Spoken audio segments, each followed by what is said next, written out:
ನಮಸ್ಕಾರಗಳು ಗೆಳೆಯರೇ, ನಮ್ಮ ಯೂಟ್ಯೂಬ್ ಚಾನಲ್ಗೆ ಸ್ವಾಗತ. ನಮ್ಮ ಚಾನಲ್ಗೆ ಮೊದಲಾಗಿದ್ದರೆ ನಮ್ಮ ಚಾನಲನ್ನು ಸಬ್ಸ್ಕ್ರೈಬ್ ಮಾಡಿ, ಬೆಲ್ ಬಟನ್ ಕ್ಲಿಕ್ ಮಾಡಿ. ವಿಡಿಯೋಗೆ ಶುರು ಮಾಡೋಣ. ವಿದ್ಯಾಸಿರಿ ಯೋಜನಾ ಮಡಿವಾಳ ಸಮುದಾಯದ ಪ್ರಗತಿಗೆ ಕಾಂಗ್ರೆಸ್ ಸರ್ಕಾರ ಬದ್ಧವಾಗಿದೆ. ಮುಖ್ಯವಾಹಿನಿಗೆ ಬರುವ ಪ್ರಯತ್ನ ನಿಮ್ಮಿಂದ ಹೆಚ್ಚೆಚ್ಚು ಆಗಬೇಕು. ಈ ಕಾರಣಕ್ಕೆ ವಿದ್ಯಾಸಿರಿ ಯೋಜನೆಯ ಮೊತ್ತವನ್ನು 2,000 ರೂಪಾಯಿಗೆ ಹೆಚ್ಚಳ ಮಾಡ್ತೀನಿ ಎಂದು ಮುಖ್ಯಮಂತ್ರಿ ಸಿದ್ದರಾಮಯ್ಯ ಅವರು ಮಹತ್ವದ ಘೋಷಣೆ ಮಾಡಿದರು.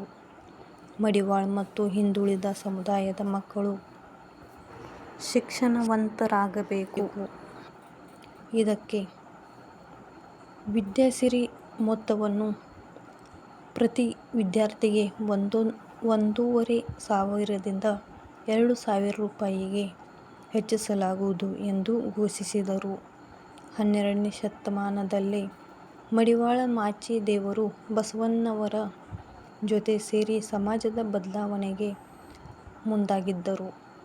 ನಮ್ಮ ಸಮಾಜದಲ್ಲಿ ಜಾತಿ ವ್ಯವಸ್ಥೆ ಕಾರಣಕ್ಕೆ ಅಸಮಾನತೆ ಇದೆ.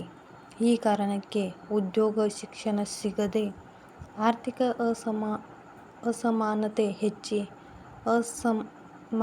ಹೆಚ್ಚಾಯಿತು ಎಂದು ವಿವರಿಸಿದರು. ಮಡಿವಾಳ ಸಮುದಾಯದ ಮಕ್ಕಳು ಹೆಚ್ಚೆಚ್ಚು ಶಿಕ್ಷಣ ಪಡೆಯಬೇಕು ಎನ್ನುವ ಉದ್ದೇಶದಿಂದಲೇ ನಾವು ವಿದ್ಯಾಸಿರಿ ಯೋಜನೆ ಜಾರಿಗೆ ತಂದೆವು.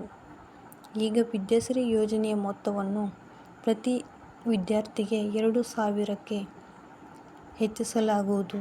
ಜೊತೆಗೆ ಮಡಿವಾಳ ಸಮುದಾಯದ ಹಾಸ್ಟೆಲ್ಗೆ ಅಗತ್ಯ ಸವಲತ್ತು ಒದಗಿಸಲಾಗುವುದು ಎಂದರು.